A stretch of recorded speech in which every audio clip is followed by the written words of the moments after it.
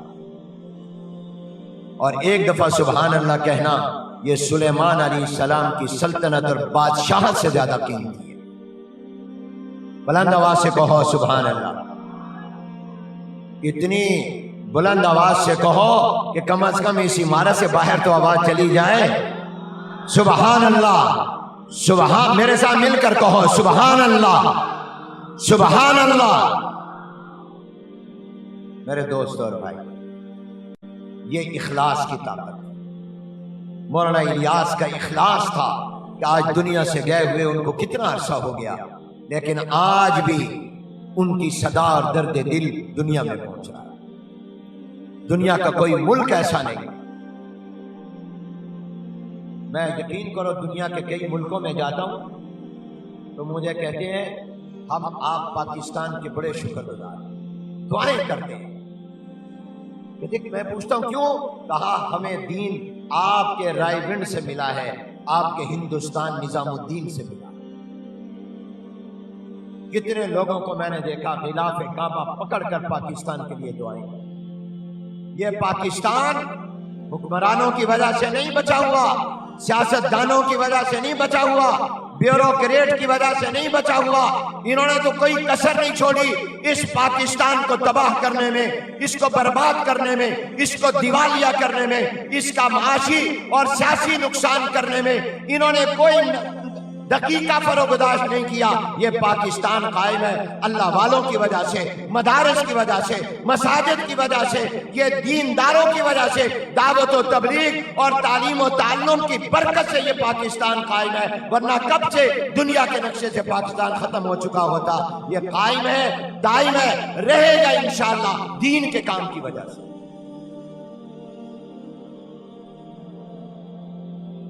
یہ اخلاص کی طاقت ہے۔ دیوبند لوگ جاتے تھے جہاں جو ہے ڈرتے تھے لوگ، جاتے نہیں، کوئی سڑک نہیں، بجلی نہیں، گیس نہیں۔ انار کے درخت کے نیچے ایک استاد محمود، شاگرد بھی محمود، کتاب لے کر بیٹھے، بلڈنگ بھی کوئی نہیں، اللہ کے دین کو پڑھنا ہے۔ 1857 کی جنگ آزادی میں مسلمان شہید ہو گئے، دین مکہ سے محفوظ کرنا ہے۔ ہندوستان پر برطانوی سامراج نے قبضہ کر لیا، علاقے کی زبان فارسی تھی، آتے ہی اس نے فارسی زبان پر پابندی لگا دی، اس کی جگہ انگریزی زبان۔ خزانہ ہمارا علمی وراثت تمام فارسی میں تھی۔ اس نے کہا مسلمان کا علم سے رشتہ ختم ہوگا، اسلام سے ختم ہو جائے۔ یاد رکھیے جس مذہب کا علم ختم ہو جائے وہ مذہب ختم ہو جاتا ہے، جس کا علم باقی ہو وہ مذہب باقی ہو۔ پابندی لگا دی، اپنا نصاب لاڑ نکالے نے دے دیا، اپنا ایجوکیشن سسٹم دے دیا۔ یہ جو لوگ ہیں یہ مر جائیں گے اور آگے کوئی دین کے عالم بنیں گے نہیں، علم دین ختم ہو جائے گا، علم ختم ہوگا، اسلام ختم ہو جائے گا۔ اللہ کے مقبول بندوں کے دل میں اللہ نے ڈالا، اخلاص کے ساتھ بیٹھے، انار کے درخت کے کتاب لے کر بیٹھے۔ دنیا کا کوئی ملک ایسا نہیں جہاں بال واسطہ اور بلا واسطہ دارالعلوم دیوبند کا فیض نہ پہنچا۔ سبحان اللہ، بلند آواز سے سبحان اللہ۔ یہ کیا تھا؟ یہ حجت الاسلام قاسم العلوم والخیرات حضرت مولانا محمد قاسم نانوتوی رحمۃ اللہ علیہ، حضرت خلیفہ عابد حسین رحمۃ اللہ علیہ کا اخلاص تھا۔ میں ہندوستان جب پہلی مرتبہ 1983 میں گیا تو تھانہ بھون بھی گیا، اور وہاں پہنچ کر میرا دل چاہا کہ میں وہ کمرہ دیکھوں جس کے اندر بیٹھ کر حکیم الامت مجدد الملت والدین حضرت مولانا محمد اشرف علی تھانوی رحمۃ اللہ علیہ نے 1000 سے زیادہ کتابیں لکھی۔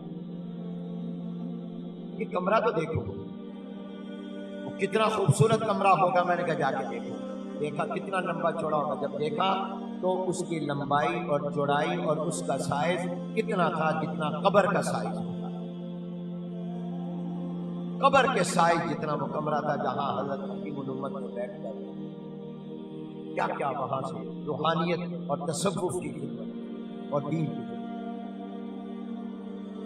ہر گھر میں بیشتی زیور ہے، دنیا میں کہیں چلے جاؤ حضرت تھانوی رحمۃ اللہ علیہ کی کتابیں ملیں گی اور ہر زبان میں آپ کو ملیں گی۔ یہ کیا تھا؟ اخلاص تھا۔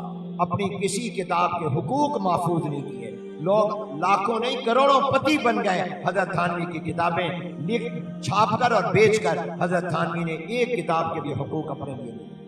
عام فرمایا جو چاہے اس کو شائع کر سکتا ہے اللہ کی رضا کے لیے۔ رائے پور گیا، گنگوہ گیا، نانوتا گیا، جلال آباد گیا، یہ ہمارے مراکز ہیں سارے، نظام الدین گیا، یہ منگل میں بیٹھے اللہ نے جنگل بنایا۔ یہ میرے دوستو کیا تھا؟ اخلاص تھا۔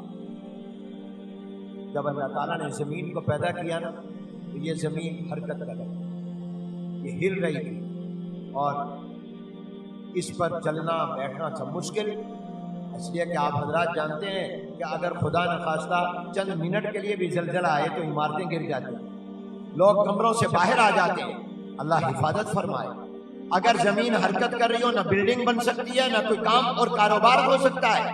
زمین کو جب پیدا کیا اللہ نے، یہ حرکت کر رہی تھی، اللہ نے اس کی حرکت کو روکنے کے لیے بطور کیل اللہ نے اس کی حرکت کو روکنے کے لیے پہاڑ پیدا کیا، اور جب اللہ نے پہاڑوں کو اس میں پیدا کیا اور رکھا، زمین کی حرکت بند گئی۔ فرشتوں نے یہ منظر دیکھا تو کہا اللہ یہ جو آپ نے پہاڑ پیدا کیے اس سے زمین کی حرکت بند ہو گئی، یہ پہاڑ بڑے طاقتور ہیں کہ زمین کی حرکت رک گئی، تو پہاڑوں سے زیادہ طاقتور بھی کوئی آپ نے مخلوق بنائی، کوئی چیز بنائی ہے؟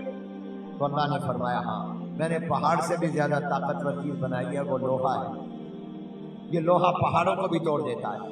جہاں کہیں پہاڑوں کو توڑ کر سڑکیں اور موٹر وے بنائے جاتے ہیں، وہ وہاں پر لوہا ہوتا ہے، اس لوہے کے مشینری کے ذریعے وہ پہاڑوں کو توڑتے ہیں، موٹر وے اور سڑکیں بنا دیتے ہیں۔ تو فرشتوں نے کہا اللہ لوہا بڑا طاقتور ہے کہ یہ پہاڑ کو توڑ دیتا ہے، تو پھر ذرا بتا دیجئے کہ لوہے سے بھی زیادہ طاقتور چیز آپ نے کوئی پیدا کی؟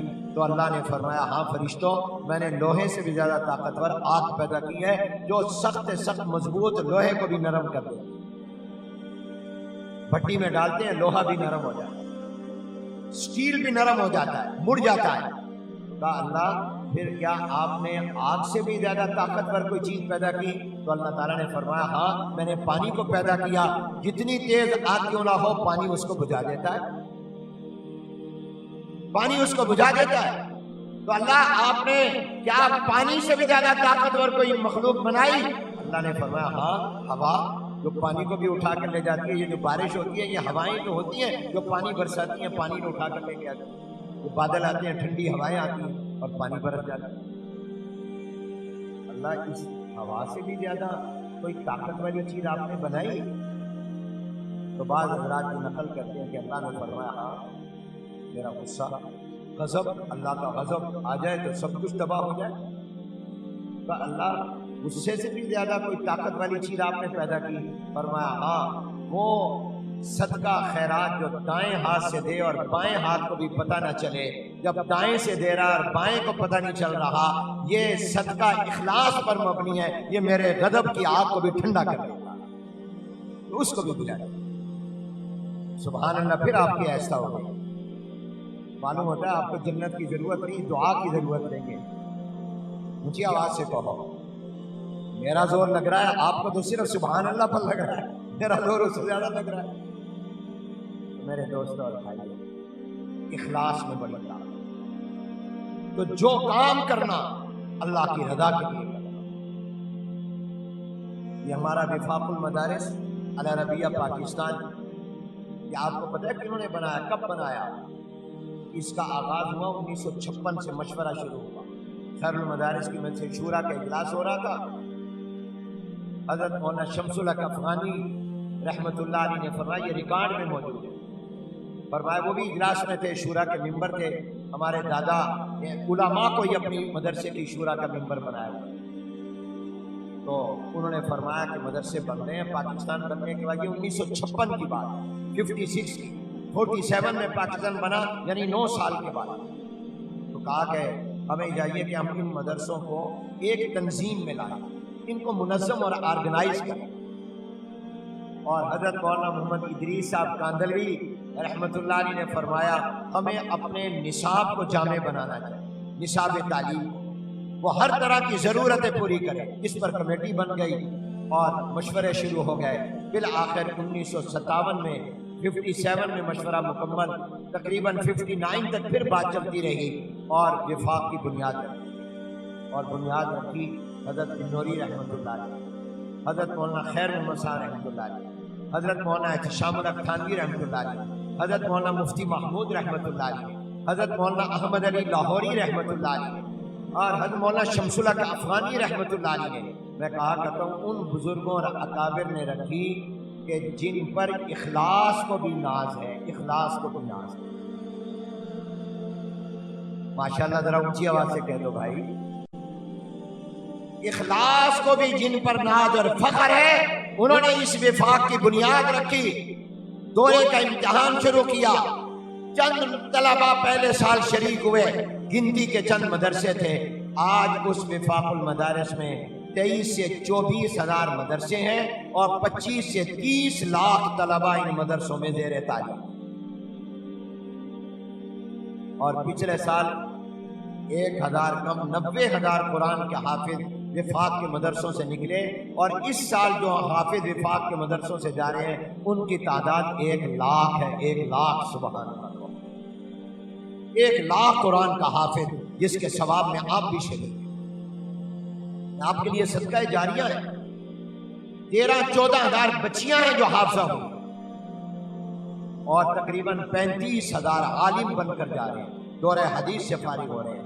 جن میں یہ کم ہیں، لڑکیاں ان سے نمبر لے گئی ہیں، وہ 24,000 ہیں لڑکیاں جو عالمہ بن کر جا رہی ہیں۔ سب کہتے ہو سبحان اللہ۔ یہ کیا ہے؟ یہ ان کے اخلاص کا نتیجہ ہے۔ حالانکہ حکومتوں نے مدرسوں کو ختم کرنے کی کوشش کی، وفاق کو ختم کرنے کی کوشش کی، اس کے لیے بے شمار قوانین بنائے، تنگ کیا، ایجنسیوں نے، اداروں نے تنگ کیا، آج تک مدرسے کو تنگ کرتے ہیں۔ بینک اکاؤنٹ بند کر دیے گئے کہ ان کے ہاتھ پاؤں کاٹ دو۔ آج پاکستان جو اسلام کے نام پر بنا ہے، مسجد کا اکاؤنٹ نہیں کھل سکتا، مدرسے کا نیا اکاؤنٹ نہیں کھل سکتا، شراب خانے کا کھل سکتا ہے، جوئے خانے کا کھل سکتا ہے، مسجد اور مدرسے کا اکاؤنٹ نہیں کھل سکتا۔ لیکن اللہ آپ کو جزائے خیر دے، آپ نے کہا تم ان کے اکاؤنٹ بند کر دو، ہم ان کی امداد پھر بھی بند نہیں کریں گے۔ اللہ نے آپ کے ذریعے امداد کرائی، اور الحمدللہ 35,000 عالم جا رہا ہے، 1 لاکھ قرآن کا حافظ الحمدللہ جا رہا ہے۔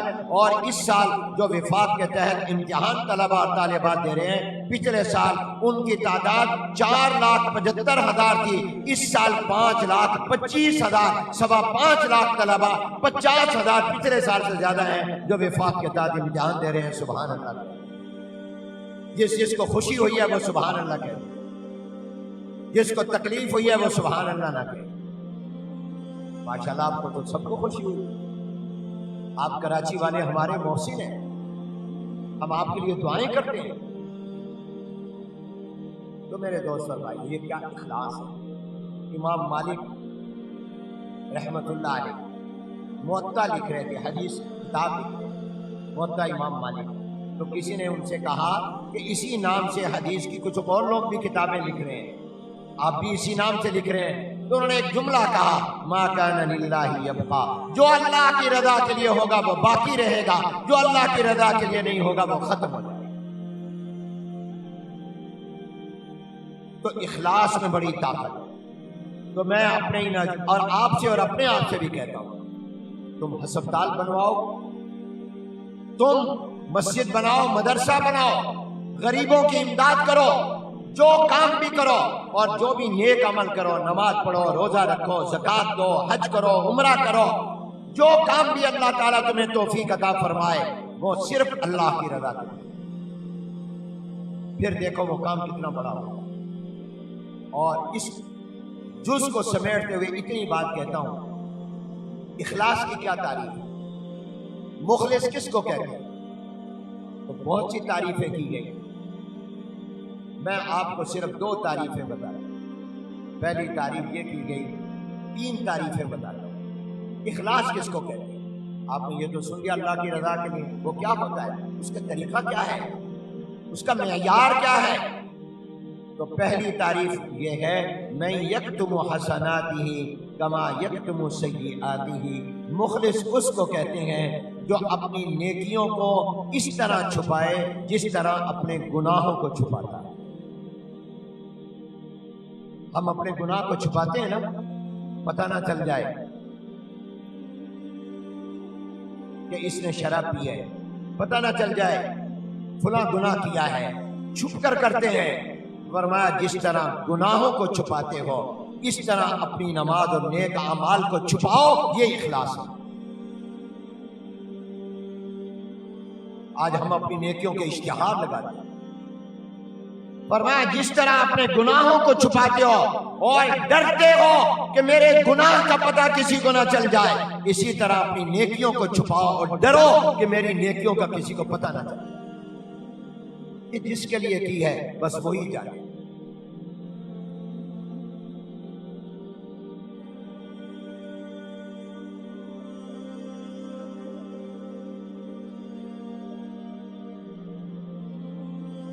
تو بھئی آپ تھک تو نہیں گئے؟ اگر ہماری گفتگو فجر تک چلے، مولانا یوسف صاحب نے مجھے بڑے زور لگا کے بار بار میں ان کو معافی مانگتا رہا، منتیں کرتا رہا، میں کہ چھٹی دے دو، میں چھٹی دی، انہوں نے بڑا سخت موڑ۔ حالانکہ یوسف تو نرم ہوا کرتے،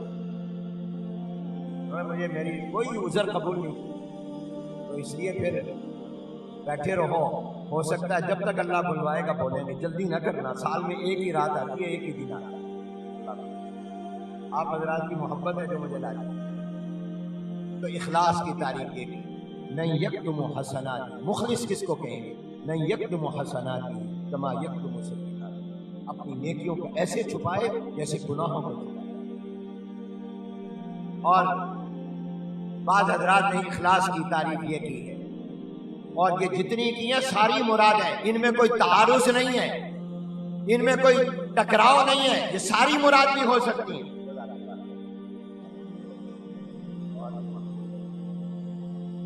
ایک تعریف یہ کی ہے، اخلاص کس کو کہتے ہیں کہ آدمی جو کام کر رہا ہو اس میں لوگوں سے تعریف کا امیدوار نہ ہو کہ لوگ میری تعریف کریں۔ اگر تعریف کا امیدوار ہے اور طالب ہے تو وہ اخلاص نہیں ہے، اور اگر تعریف کی امید نہیں رکھتا تو وہ اخلاص والا ہے، گویا اس کو اللہ نے اخلاص کی دولت عطا کی۔ اور تیسری تعریف یہ ہے کہ اخلاص یہ ہے کہ جو کام جلوت میں کرتا ہے، لوگوں کے سامنے کرتا ہے نیکی کا، وہی کام تنہائی میں بھی اسی طرح کرے جس کی خلوت جلوت کے مطابق ہو جائے۔ یہ نہیں کہ لوگوں کے سامنے تو بڑا لمبی لمبی نمازیں پڑھے اور جب اپنے گھر میں کمرے میں نفل پڑھنے پڑ جائیں، فرض پڑھنے لگ جائیں تو جلدی جلدی پڑھ لے اور پھر اللہ کی طرف توجہ دھیان نہ ہو، مجمع میں دعا کرا رہا ہے تو رو رو کے کر رہا ہے اور رو رو کے کرا رہا ہے، اور جب تنہائی میں کر رہا ہے تو پھر کوئی آنسو ہی نہیں نکل رہا۔ جس کی جلوت خلوت سے مختلف ہو، خلوت جلوت سے مختلف ہو، یہ اخلاص نہیں ہے۔ جس کی جلوت کے مطابق خلوت ہو جائے، جس کی تنہائیاں مجموع کے مطابق ہو نیکی کے کام میں، اس کو اخلاص کہتے ہیں۔ بلند آواز کو ہو سبحان اللہ۔ تمہارا تو آخری سبق ہے، یہ اخلاص کی تعریف ہے۔ تو میرے دوستو، جو کام کرنا اللہ کی رضا کے لیے، آج دین کا مدرسہ کیوں کھڑا ہے، کیوں جوان ہے، اس پر کبھی خزاں نہ آئی ہے نہ آئے گا، اس کی بنیاد اخلاص پر ہے۔ یہ بنوری ٹون حضرت بنوری رحمت اللہ علیہ نے دکان کے طور پر دنیا کی نہیں بنایا، اللہ کی رضا کے لیے بنایا۔ ان کے جانے کے بعد بھی آج تک قائم ہے۔ کتنی شہادتیں ہوئی، کتنے علماء اس کے شہید ہوئے، مگر آج تک وہ اپنے پورے قد کے ساتھ قائم اور قیامت تک رہے گا۔ یہ دارالعلوم کراچی مفتی محمد شفیع صاحب رحمۃ اللہ علیہ نے نانک واڑہ چھوڑ دیا، زمین واپس کر دی اور الگ چلے گئے جہاں پر رات نہیں کوئی گزار سکتا تھا نہ دن گزار سکتا تھا، لیکن آج اس کا فیض پوری دنیا میں گیا۔ کیوں؟ اس لیے کہ اس کی بنیاد مفتی شفیع صاحب نے اخلاص پر رکھی۔ میرے محسن میرے مشفق و مربی حضرت مولانا سلیماللہ خان رحمتullah علیہ نے جامعہ فاروقیہ کی بنیاد اخلاص پر رکھی ہے، اس لیے اللہ نے اس کے فیض کو عام کیا۔ میرے دادا حضرت مولانا خیر محمد صاحب رحمتullah علیہ نے خیر المدارس کی بنیاد جلندھر اور ملتان میں اللہ کی رضا کے لیے رکھی ہے۔ اپنی قبر کے بارے میں بھی کہا میرے مرنے کے بعد میری قبر خیر المدارس کی زمین میں نہ بنانا، 6 ایکڑ ہے، ایک کونے میں بن جاتی تو کیا تھا۔ فرمایا میں مدرسے کا متولی ہوں، میں آرگنائزر ہوں، میں منتظم ہوں، میں اس کا مالک نہیں ہوں، یہ مالک اللہ ہے، یہ وقف ہے، یہ اللہ کی زمین ہے، میری نہیں ہے، لہذا میرے مرنے کے بعد میری قبر مدرسے کی زمین میں نہ بنانا۔ پھر کوشش کی ذاتی خریدوں، مدرسے کے قریب مل جائے تاکہ مدرسے میں لوگ آئیں گے میری قبر پر بھی آ کے دعا کر دیں گے، قرآن پڑھا جائے گا، حدیث پڑھی جائے گی، ثواب مل جائے گا۔ ذاتی پیسوں سے جگہ خریدی اور وصیت کی کہ میری قبر یہاں بنانا، وہاں ان کی قبر بنائی۔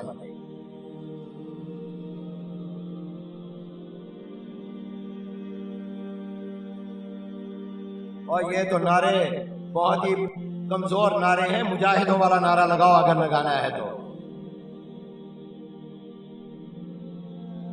میں لگواتا ہوں آپ کے نعرہ تکبیر۔ اے اللہ جو جو تیرا نام بلند کرے تو اس سے راضی اور خوش ہو جا۔ نعرہ تکبیر۔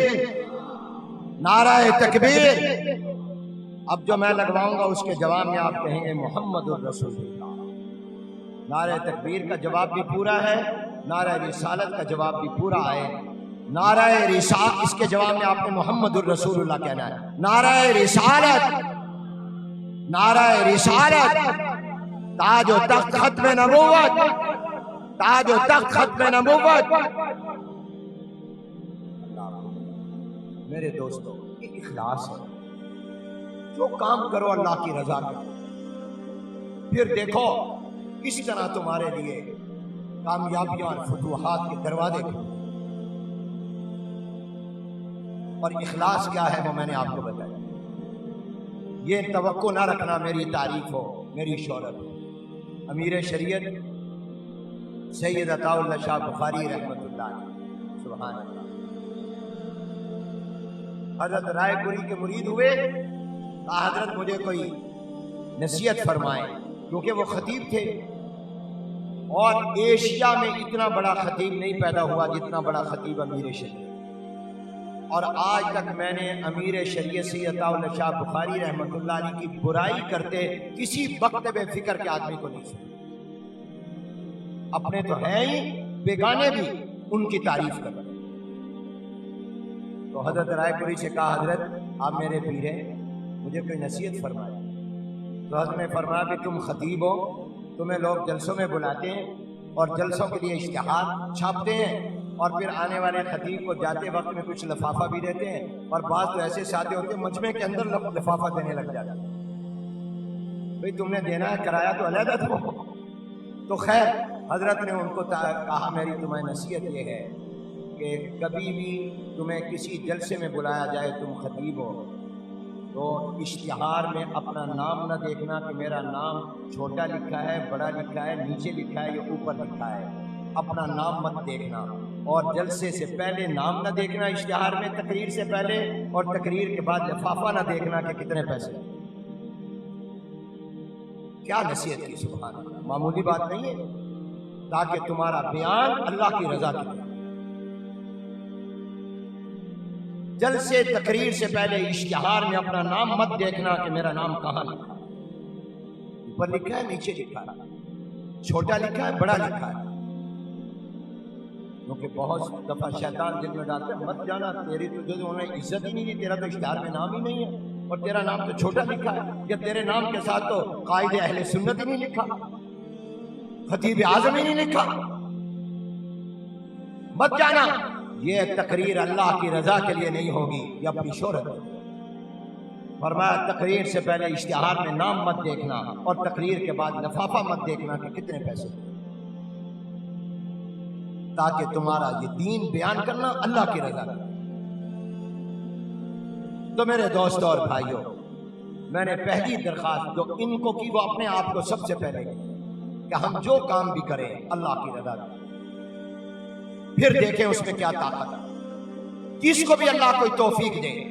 آپ اگر اپنے خاندان کی غریب عورتوں کی امداد کرتے ہیں، آپ غریب مردوں کی امداد کرتے ہیں، آپ یتیموں محتاجوں مسکینوں بیواؤں کی کرتے ہیں، آپ نے متاثرین سیلاب کے لیے کام کیا ہے، ترغیب دینے کے لیے کہ دوسرے کو بھی ترغیب ہو جائے، کوئی حرج نہیں ہے، آپ بتا سکتے ہیں، کیونکہ اصل تعلق نیت کے ساتھ ہوتا ہے. مگر نیت یہ نہیں ہونی چاہیے کہ میں اس لیے یہ بتا رہا ہوں تاکہ میری تعریف کی جائے، میری شہرت ہو جائے، اس لیے نہ ہو.